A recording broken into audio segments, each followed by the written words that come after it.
Many thanks for staying with us. For more on our top stories and others, please visit our website. It's channelstv.com and on youtube.com/channelsweb. You can also watch us on the go on your mobile device.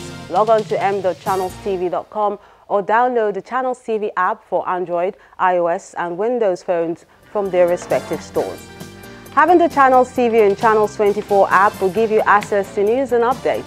You also have the Eyewitness feature, so you too can be part of the news.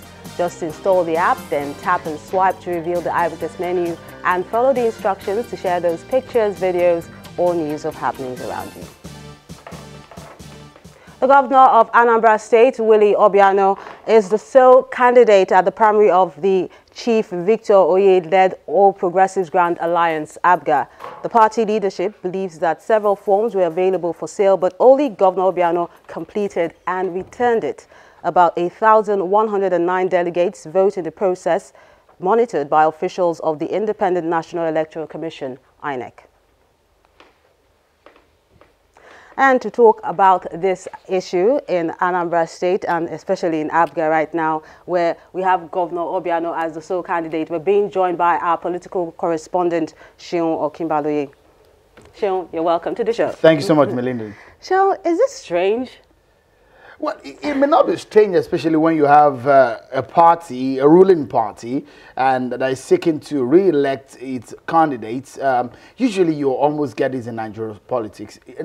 Elsewhere, you always find that when an incumbent is gunning for a second term, almost get what they call an automatic ticket. So the primary for today for ABGA is going to be what a lot of people will say, well, let's do it for posterity's sake, because at the end of the day, to a large extent, nobody wants to contest against an incumbent. But what is strange or what is interesting within the ABGA is the fact that, you know, there's been this leadership tussle with the Martins Agbaso and Victor Oye. And this is coming like a week when we saw one of the parties involved in this leadership tussle go to the office in Abuja and broke into it, allegedly, and the police intervened. And, you know, that tussle is still there. That issue is there. There are a lot of issues in court over ABGA leadership, and this is coming right now. This is perhaps going to be one of the most keenly contested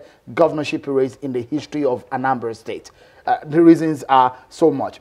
You find a lot of aspirants, those who had wanted to be governor in Anambra State over the last 3 cycles of elections, who are also wanting to be there. If you look at those who left the PDP for the APC, a former candidate of the PDP is now in APC who's also gunning for that position. And now you will see that someone whom a lot of people will say is Governor Willie Obiano's political leader, or was a political leader or godfather who brought him into politics, the former governor, Peter Obi, is now in PDP. He is also, he has interest in this race. A former SSG of Anambra State is also interested in the race. So it's going to be... It's really interesting because there are some entertainers as well. I never thought... Exactly. I mean, we are seeing at least 2 entertainers that have come forward to say they want to be governor of Anambra State. And also, we're hearing that another businessman who also ran on the platform of Labour Party the last time also wants to run. So heavyweights are coming into the race this time around. It's perhaps going to be one of the most keenly contested races that we've ever seen in the history of the politics of the southeastern region of the country. And what should we expect from other political parties in Anambra State? Do you think the governor, Willie Obiano, has done enough to convince his people to give him another chance? Well, the issue now is going to be an issue of where an incumbent political party, an incumbent governor is going to fight for the race to the very end. Look, there's a lot at stake. The APC is at the center. Yes. You know, remember what happened with the present Minister of Labour who ran on the platform of the party the last time, and now the party is the ruling party. The PDP says they want to come back at the to power at the center. They also have a very huge followership in Anambra State, in the southeast. ABGA has dominated Anambra politics. They want to retain that state. They want to come back. It's going to be very tough. It's too early to call right now. The race is still in November. And what you will find out is that a lot of the politics of Southeast is very interesting, very dynamic. You may not be able to tell. I remember that the eve of the election the last time, 4 years ago, a lot of people could not tell who was going to win the election. And Obiano, someone who just came into politics barely a year and a half, won the election on the shoulder of Peter Obi. Peter Obi now is going to be backing another person. The incumbent ruling party at the center is going to be backing his party in Anambra State. It's going to be very tough, Melinda. Maybe individuals now or parties now, because it's going to really be a tough decision for the electorate. There are a lot of heavyweights. Andy Uba has been a senator. He's big when it comes to politics. If he gets a ticket in APC, it's going to be very interesting how this will all pan out. Don't forget that he also has his fellowship within the former PDP. That structure may be there for him. That is if he gets a ticket. I mean, combining forces with a Peter Obi, who also is a heavyweight, ruled that state as a governor for two terms. It's going to be very tough. Even in the APC, though, you cannot take away the power and the sagacity, political sagacity of someone like the present Minister of Labour, who also has been the governor in that state. He will also bring his own weight to the table. It's going to be a very tough one. But beyond all is the fact that APC has won several governorship elections in the past, Edo, Ondo State. But they lost the senatorial election in Osun State. Now, PDP, if you look at the national convention they had, they look at the party that wants to get it right. They look like a party that wants to fight back. There are a lot of contestation between the APC and PDP right now. ABGA is on the ground in Anambra State. But how that will go is always very interesting, because look, don't forget, I guess it was only Peter Obi that has gotten a second time in the history of democracy in Anambra State. Yes. So this, if it happens for Obiano again, it will be the second man after Peter Obi. So it's going to be very interesting, and we'll watch how this pans out. Now, Seun, before I let you go, what about the issue of the independent people of Biafra, IPOB, telling people not to vote, not to go out to exercise? What do you think INEC can do to restore that confidence in the electorate so that they can go out there and vote come November? It's going to be beyond INEC. The security operatives needs to find a lasting solution to that issue. The federal government needs to find a lasting solution to that issue.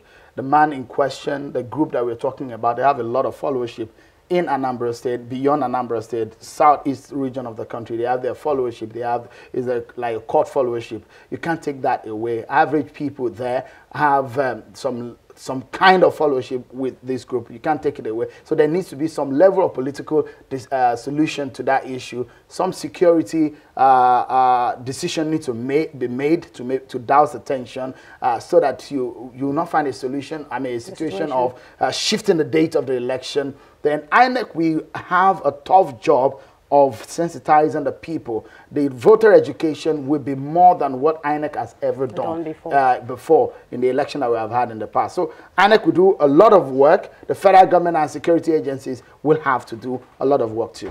Okay, Seun Okinbaloye, our political correspondent, it's a pleasure talking to you. Thank you so much, Benjamin. Okay, to other matters now. The United Nations International Children's Education Fund, UNICEF, is recommending a sub-regional security approach to Nigeria if the country plans to stop the herdsmen attack that has left many displaced.